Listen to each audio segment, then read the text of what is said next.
La sagesse du fou. Elle est bien bonne celle-là. Toi, au moins, tu réussis à me dérider.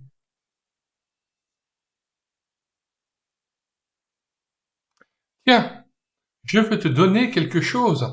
Prends ce bâton, garde-le. Quand tu auras trouvé plus fou que toi, tu le lui donneras de ma part. Entendu, sire. Quelques années plus tard. Sais-tu que le prince est très malade? Justement, laisse-moi entrer. Je veux lui rendre visite, pour l'égayer un peu. Sire, où allez-vous? Je pars pour un grand voyage.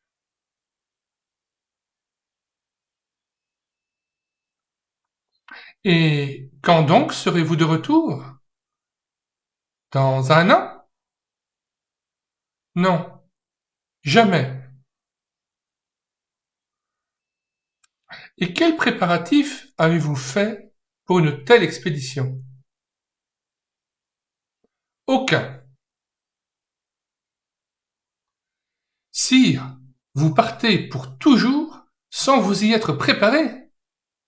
Tenez, prenez ce bâton. J'ai trouvé plus fou que moi.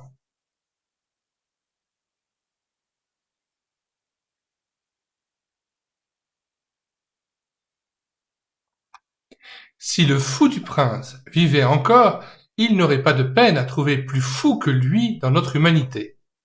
Rares sont ceux qui se préparent au grand départ.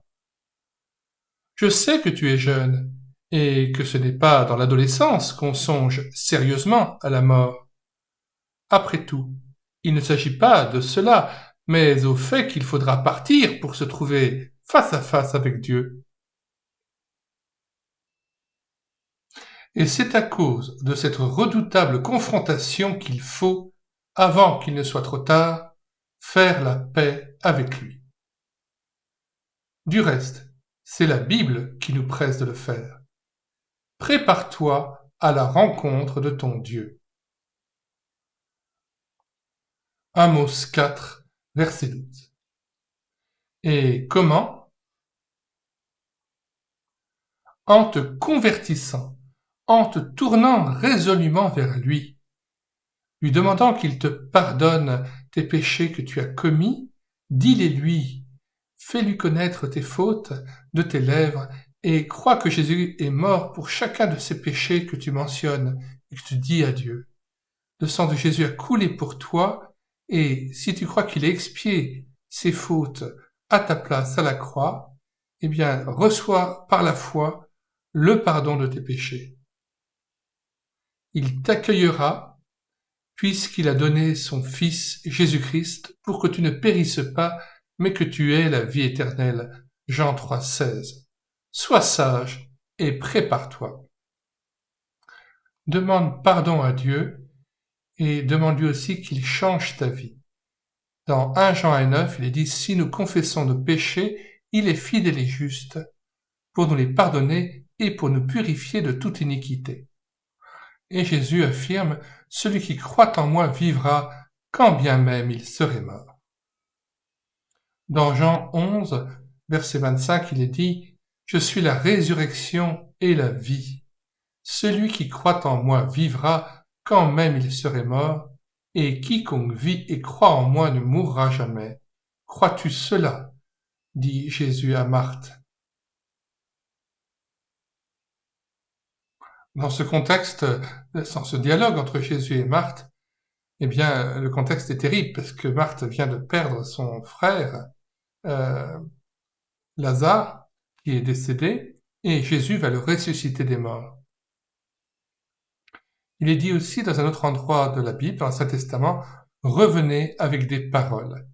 Alors c'est important de pouvoir parler à Dieu, de lui prier, et savoir que tout ce que tu lui dis, il l'entend, et il écoute, il est très attentif aux paroles qu'on lui adresse. Donne ton cœur à Jésus et laisse-le rentrer dans ton cœur par la foi Alors Jésus dit dans Apocalypse chapitre 3, verset 20, Voici, je me tiens à la porte et je frappe.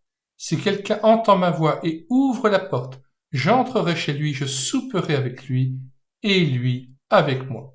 Celui qui vaincra, je le ferai asseoir avec moi sur mon trône, comme moi j'ai vaincu et me suis assis avec mon Père sur son trône. Que celui qui a des oreilles entende ce que l'Esprit dit aux églises.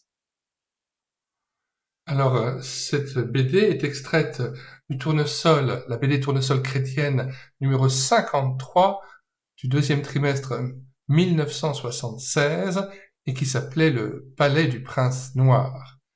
Alors, nous avons numérisé des centaines d'autres de BD Tournesol qui étaient épuisées et non rééditées et nous les avons téléversées sur médiathèquechrétienne.fr et les avons rangées en fonction des décennies dans lesquelles elles sont parues.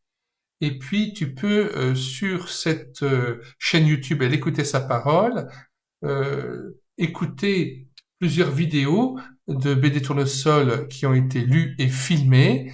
Il y a donc plusieurs playlists Tournesol en fonction aussi des décennies dans lesquelles elles ont été éditées et qu'elles sont parues. Voilà, nous vous disons au revoir et à bientôt.